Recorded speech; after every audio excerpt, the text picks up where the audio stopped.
Hello, Jess Too Good here. Today I'm looking at the LEGO Avengers Hulk Helicopter Rescue Set, which has 482 pieces, 4 minifigures, 1 big fig, and it retails for $60 in the United States, or you could actually buy this from Kohl's shopping site. So the big fig Hulk is exclusive to the set. The first time we're getting him in a Quantum Realm outfit. I would have liked a Professor Hulk figure though, especially since this is one that was released later than the other Endgame sets. They could have went a little bit more spoilery here and they didn't, which kind of sucks. Either way though, I do like the Quantum Realm printing here.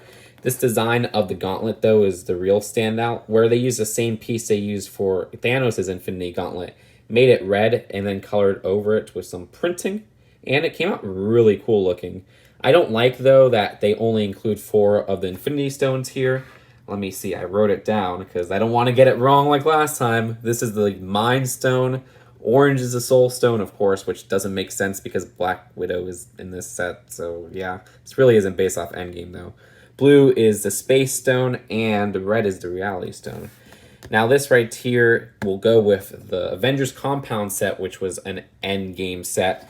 And that has the 2 that are missing. But if I was them, just include them in both of the sets. I mean, you already squeezed out our money by putting them in separate Infinity War sets. You can't just end up putting them in 2 relatively expensive sets. Come on, LEGO.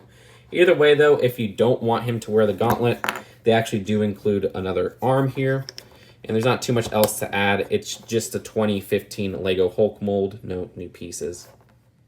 The only other exclusive figure of the set is the Pepper Potts Rescue Armor, which I love that shade of purple there. It's like dark purple with the night bus. Ugh, it's just perfect. This design does use some stickers though. For this back armor attachment, I actually really like how this was built up. Using some unconventional pieces, like they have those pieces that are essentially a paddle where they have the stud and a small pole connection.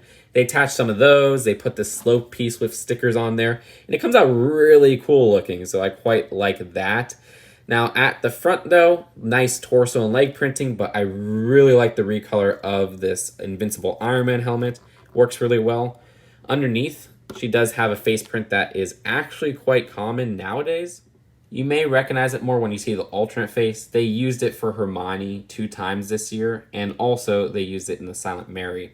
Now the reason I took off that back attachment though is because she also comes with this hairpiece here, which I think the hairpiece fits Pepper Potts, but I do wish they gave her a new face print, though that hairpiece is quite uncommon in that color where it only came in the Great Hall set. The design of these, of course, are those power blasts, which they don't use too often nowadays, but you just push on the sides and they launch out. They do kind of drop the ball in including Black Widow. Like, why is she in this scene? Also, the design of this is the same one they use in the other Endgame release sets, and I just don't think this looks like Black Widow. I'm sorry. It uses a Generoso face and a ponytail piece, and it doesn't really work out. They also include 2 identical Chitauri in this set, which the designs of these are the same ones from the Quinjet set. Oddly enough, another set that include the same version as Black Widow in this set. So these 2 sets share 3 of the same figures, which is kind of sad. I wouldn't advise buying that one if you're going to buy this one, because this one is just a little bit better. And I just wish they updated this to have better printing on the legs. It just looks very bland without leg printing. And honestly, the overall design, while fine, I think the 2012 ones are a lot more interesting. As for the builds of the set, first we'll start out with the helicopter. So the build of this helicopter, I actually quite like. It's not accurate to the movie, but LEGO doesn't explicitly say this is an Endgame set, so I guess that's how they're getting away with it. But I do wish they put a build in this set that's accurate to the movie so that it could be a little bit more relevant, no matter how spoilery the build is, because this is a later release set. Either way, though, as it stands, what I like about this build is the color scheme of this translucent orange and dark blue. It looks kind of unique, but it doesn't look like anything too unrealistic. They kind of blend it in nice with a gray. I also like how this is a unique helicopter build. I hate LEGO helicopters. I'm so sick of them. But this is something that they thought kind of out of the box with a lot of studs not on top techniques. But it has a more unique design is really what I'm trying to say here. This cockpit at the front is really nice to get in translucent orange, which you can see a little bit of that studs not on top techniques with this seat build. I like how they used a gold bar piece in brown to kind of make that comfy looking seat. There's enough space to fit 1 minifigure. And the control panel is stickered onto this little roof brick. Above the cockpit, there's some lights, a sticker, and the rotor, which the rotor design It does continue that translucent orange design. There's a sticker in the middle here, and it spins very well. There's no play feature or anything to activate it, so you're going to have to spin it with your fingers. The wings at the side are clipped onto the main build, so you can move them up as you'd like. These don't blast anything, but these right here blast 1 by 1 circular tiles.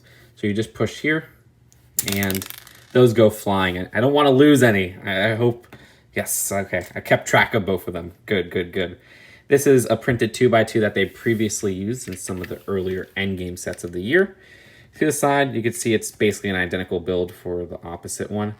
This is getting a look at the main play feature, which is part of the underside, so we'll get to that in a bit. Did want to point out the sticker leading there, and also this rotor sticker at the back, which those are present on both sides. Oh, it's nice to get this shield piece in a dark blue. Okay, so basically at the underside, the Hulk is put onto these studs here, which line up pretty perfectly. And there's a play feature to make him drop. So just stick him on there. Push down on this part at the top, which is right under the rotor, and he drops pretty easily. Let's try that one more time. I do wish this button was in a little bit less of an awkward position because sometimes the rotors get in the way, but let's push that down, and see, works pretty well, even though he's always facing down, so he'll fall face first onto the floor.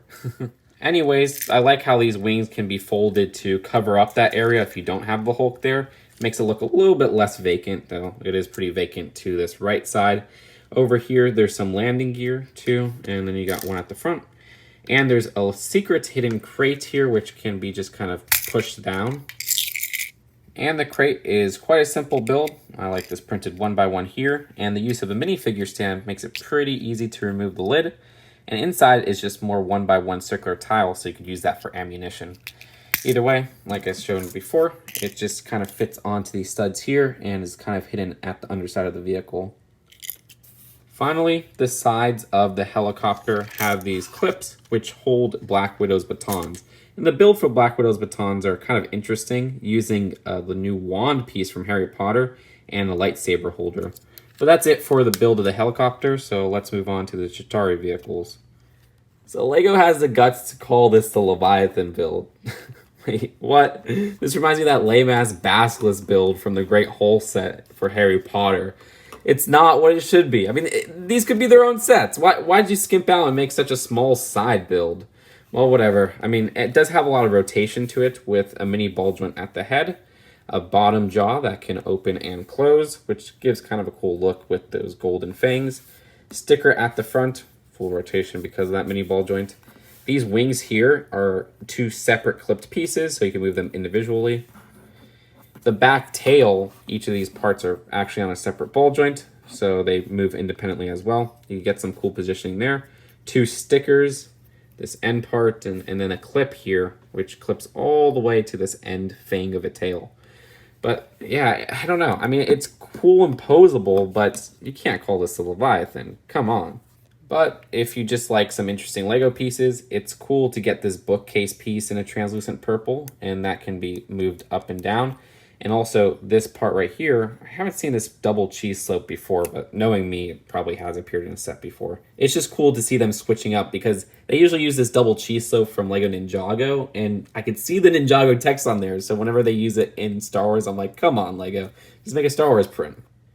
And the second Chitauri build has 2 stickers at the front. And I don't know, I actually quite like this one. It's small and adorable, and it also has these stud shooters at the side. I mean, I'm not saying that as if it's a pro or a con, but this part I really like, where they use the flower piece in a pearl gold. It just kind of goes on this 1x2 jumper, and that actually works. That's some nice part usage to make it look like a blaster. And you could have him just kind of standing up because he can't sit down on the back here. But that is it for the build of this set. Let's take a look at the packaging and then the final verdict. The box of this is a $50 box size, and yeah, it's $60. That's a big fig tax. And at the back, it has some different shots, and they're very careful to not say this is from Avengers Endgame, so we just get this generic Avengers logo. But interestingly enough, they used the 2020 LEGO Avengers set logo, though technically this isn't a LEGO Avengers 2020 set. The design at the back actually doesn't have an advertisement for 2020 sets, but rather just uses the design for LEGO Avengers Endgame wave sets. Though technically those weren't called LEGO Avengers Endgame sets, and now I know why, because none of these really appeared in the movie. So what I like about this set are the exclusive figures. Love the rescue armor outfit for that purple coloring and very nice printing. There's just an awesome color scheme going on there. The design of the Hulk is pretty nice too, with a torso that can be used in different quantum realm scenarios. But I do wish he was a little bit more accurate to the scene. I do really like this gauntlet here and the printing on that one, which is exclusive to the set. It's a good way to include it in an Endgame wave. But that's something that's kind of a problem with this set, is that as a later release for Endgame, they could have went more spoilery with this and include characters we haven't gotten before. Instead, we get Black Widow in this scene, which makes absolutely no sense. We get a Hulk that, again, I liked, but it's not Professor Hulk, and that would have been something that is kind of needed for the Endgame sets. And you get the Chitauri from one of the Endgame sets that I felt like they don't have printing that really makes some interesting figures. The torso and face are fine, even though I would have liked a little bit more detail on the torso. But these legs here are unprinted, and it kind of distracts from the whole look of this. I don't know. That's just my 2 cents. It's also disappointing to get this as a Leviathan build, where it's so small. But I do like this helicopter build, if I have to be honest. It's more compact, so it interests me than a lot of the other helicopters, which seem to have the same shaping and sizing. It also has a pretty interesting color scheme and a nice play feature. So as a whole, I would rate this set a B if it wasn't $60. That price alone drops it down probably to like a C+. I don't know, guys. I like some of the figures here. I like that helicopter build, but it does not feel like it's worth $60. Anyways, what do you guys think? Leave your thoughts in the comments below. I'll see you guys later. Peace out. Bye.